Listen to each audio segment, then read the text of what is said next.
রে আরেকটু সবজি দেবো? না, কেমন হয়েছে? খাচ্ছি অনেক কপাল ভালো। এই খাচ্ছি অনেক কপাল ভালো।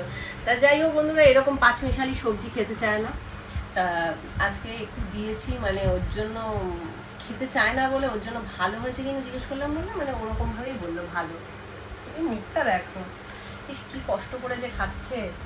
তা ওর জন্য তো স্পেশাল কি করেছো? মা তুই আগে উচ্ছে ভাজাটা না খেয়ে তুই আগে সবজিটা আমি খাবো না, ওই দেখো আর খাবো না, আমি ভুলে গেছি, নিয়ে নাও। ইচ্ছা করে ভুললো এটা, মানে যাতে হাসি রাখো, ইচ্ছা করে। আমি মোটা ইচ্ছা করে বলিনি। তুই থালায় দেখলো ও নাকি ভুলে গেছে। আর খাবো না, আর খাবো না, দিয়ে দে আমায়, শুধু পনির দিয়ে খাবে। এত ভাত দিয়েছো কেন, কমিয়ে নাও। বাবাকে দিয়ে দিস, পনিরটা খেয়ে বলবি কেমন হয়েছে। হ্যাঁ বেশি শুকনো করে ফেলেছো তো। ভাপা এরকমই হয় গো, তোমার না সবকিছু ওই ঝোল ঝোল খেতে খেতে ওই ঝোল আমি আর বানাতে পারবো না, তাহলে তুমি জল ঢেলে খেও।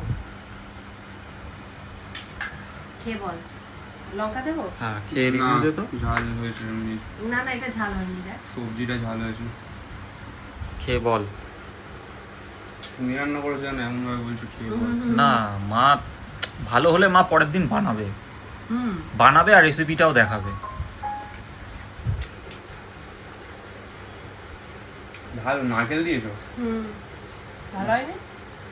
ভালো, কতটা তবে ভালো? তবে আমার এমনি ওই ঝোলটাই ভালো লাগে। ডাল কোনো কিছুতে সন্তুষ্ট করা যাবে না। আমি ভাবলাম একটু নতুন করে ট্রাই করেছি, ওর হয়তো ভালো লাগবে। তুমি খেয়ে বলো তো কেমন হয়েছে। সত্যিকারের রিভিউ দিলেও মানে কি বলবো, হ্যাঁ বাবা ঠিক আছে, পরের দিন তোকে নর্মাল ঝোল করে দেবো।